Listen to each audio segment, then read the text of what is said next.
So I just saw my very first documentary on the big screen, and what better than a Led Zeppelin documentary. So we're going to review Becoming Led Zeppelin. Let's go.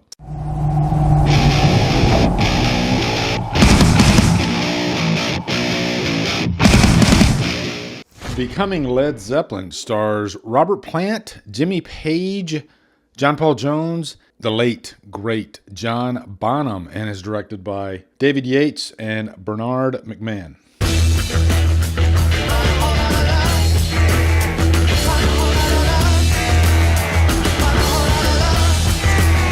What is up, guys? It's an exciting day because I've never reviewed a musical documentary before. I don't think I've ever actually given an official review for any form of documentary. Maybe I have. I can't remember, but I don't think I have. And I've definitely never seen a documentary on the big screen. But I went and seen Becoming Led Zeppelin on the biggest IMAX screen imaginable in the Regal Point in downtown Orlando. MegaCon was actually happening like right next door because I saw all kinds of people in cosplay going over to MegaCon.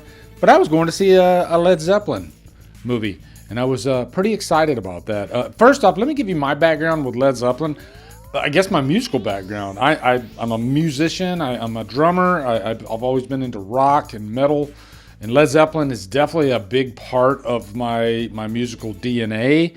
I think even if you're not like a diehard Led Zeppelin fan, you know at least like 10 Zeppelin songs just because of how radio, especially growing up in like the 80s as a teenager, oh my God, you constantly would hear Led Zeppelin on the radio. You couldn't get away from it. I never dug deeper into, I guess, some of the deep cut type stuff until later in my life, and I still probably have never heard everything. But man, I do love a good Zeppelin tune, and John Bonham is easily one of the most influential drummers of all time. You know, I've been a drummer for well over 30, maybe 40 years now, close to 40 years. You know, any drummer is well aware of John Bonham and the impact that the guy had on drummers and musicians, and how he had probably one of the fastest single stroke pedals, or I guess the fastest single foot ever, because he played a single bass. Although in this movie, there are a couple of concerts they did where he actually had two bass drums, which that's something I never knew.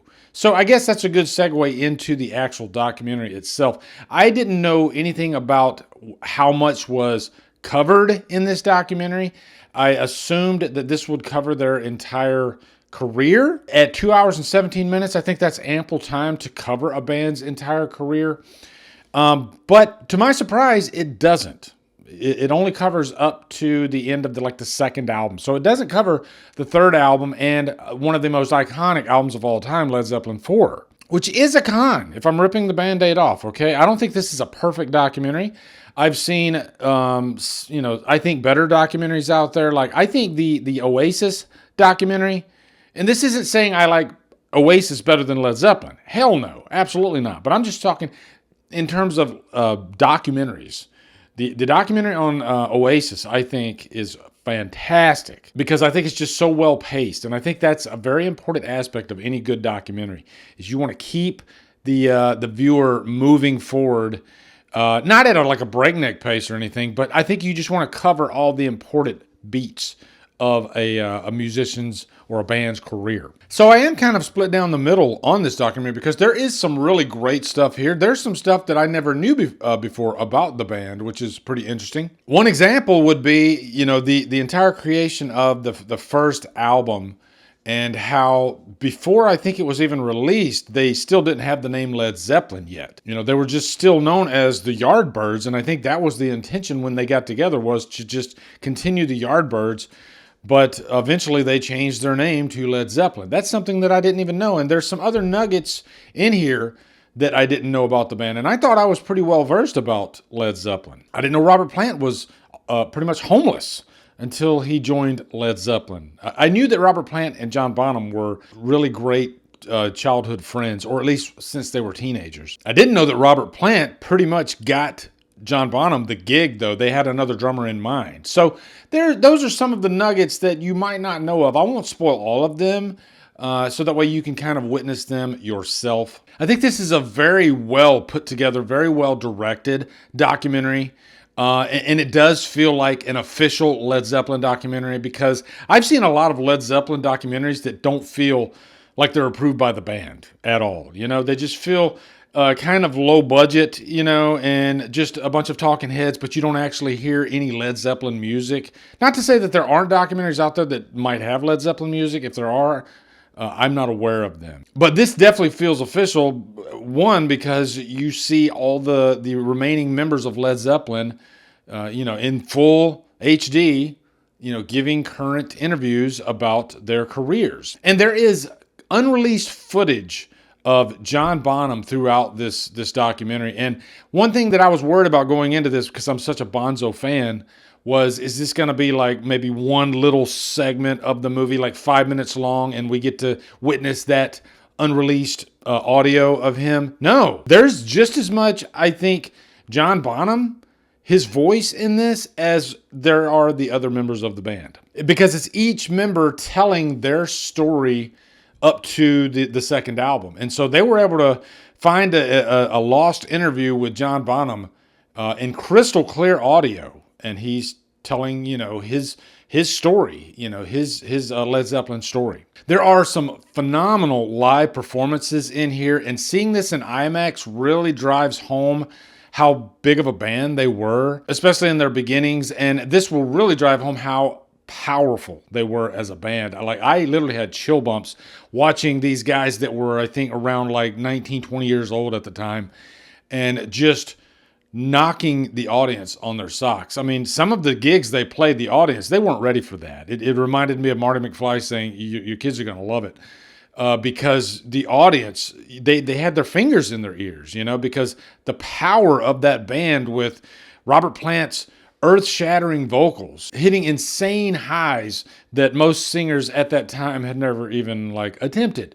And then John Bonham, one of the hardest hitting drummers ever. All that mixed with Jimmy Page's experimental style of guitar playing, because he was a session musician, and the guy just loved being creative and playing with so many different textures and different styles of guitar playing. So I think you could not have Led Zeppelin without all four of those members. You know, you couldn't just have one guy and any three different members. No, it was chemistry. It was those three guys. And I think this documentary drives that aspect home. You will definitely have a more profound respect for the band if you're a fan of Led Zeppelin from watching this. I do. One thing that I did like about this movie too is it shows how important they were in America. They had a tough time getting acceptance in their home turf. But once they came to America, it's like Americans, we got it. We were like, yes, give us more of that. We love it. That was a cool aspect of the movie for sure. They definitely drive that home. Now, having said that, and just to rip the Band-Aid off, I'm going to give this a good rating, okay? This is a very well put together documentary, but I don't think it's perfect. I have my own problems with it. I think one problem that I have with it, being such a fan of the band, is that it feels like a good 30 to 45 minutes before we finally get to the band actually getting together. They tell all four members' stories up until they get into Led Zeppelin, and I think you could have covered that ground in about maybe, 10, 15 minutes. Easily. But they really stretch it out. And then to make matters worse, I think there's a difference between a concert movie and a documentary. And I don't think the two should mix like fully. I don't think you should have a full concert with full songs in a documentary. I think a documentary should have footnotes from, concerts throughout a band's career. Like the first verse of a song or something like that. Just enough to drive the story home and then move it forward. But what this movie does, I think, is it brings it to a halt. And I don't know if halt's the right word, but I think it just affects the flow of the movie. When you're just really invested in a certain aspect of their career, maybe when they're actually putting together the mixing of the first album or something like that, and then we got to go to an actual full performance, and some of Led Zeppelin's songs are pretty long. You're just waiting to get to the next part of the story. I don't need to hear the entire song, and if you want to do that maybe for one song, yeah, absolutely. Kind of like what they did at the end of the Bohemian Rhapsody biopic. Yeah, that was a great crescendo moment. But they do that, I think, at least 5-6 times in this movie. And I think it just kind of brings it to a screeching halt. Yeah, a screeching halt. Yeah, those are very important concert moments, in their careers. And I'm fine with going on YouTube and watching those performances, but I didn't need to see the entire 5-minute, 6-minute, 7-minute performance of each song. That's just my personal gripe. Some of you might love that stuff, okay? Some of you might go into this and you're fine with that. But my problem was, by the time we're at the 2-hour mark, we're still not even like to the 3rd album. And we're definitely nowhere near the 4th album. So this movie just kind of abruptly stops. That's what it feels like. You know, it doesn't feel like, hey, we're going to tell you this part of the band's career. No, it's set up like an overview of the entire career of Led Zeppelin. But it stops so abruptly that you feel like, okay, there's going to be another part of this movie, right? Like they're gonna have part 2 of this becoming Led Zeppelin, or maybe it won't be called Becoming. Maybe they'll have a different subtitle to it. When Led Zeppelin became like the biggest band in the world, although that is covered in here, because by the time they did the 2nd album, they were pretty much the biggest band in the world. Yeah, but overall, guys, I'm going to give this like a high humdrum. I barely give it a passing rate. I think there's definitely worse documentaries out there, but for a Led Zeppelin documentary, I think they could have really swung for the fences on this thing and given us like, you know, maybe like a 4-hour type thing and make it like a series or something like that. That would have been kind of cool. But yeah, it's still not a bad documentary, and I highly recommend it for sure. So when you guys check out Becoming Led Zeppelin, if you're music fans like I am, let me know what you guys think. Also, be sure to come over to Killer Flicks, where we talk horror all day and every day. And on Fridays, we do Free for Fridays. Follow my Drumdums on all my socials. Support me on Patreon. Become a channel member. Buy me a coffee. Anyway, guys, thank you so much for watching. Have a good day, and Drumdum out.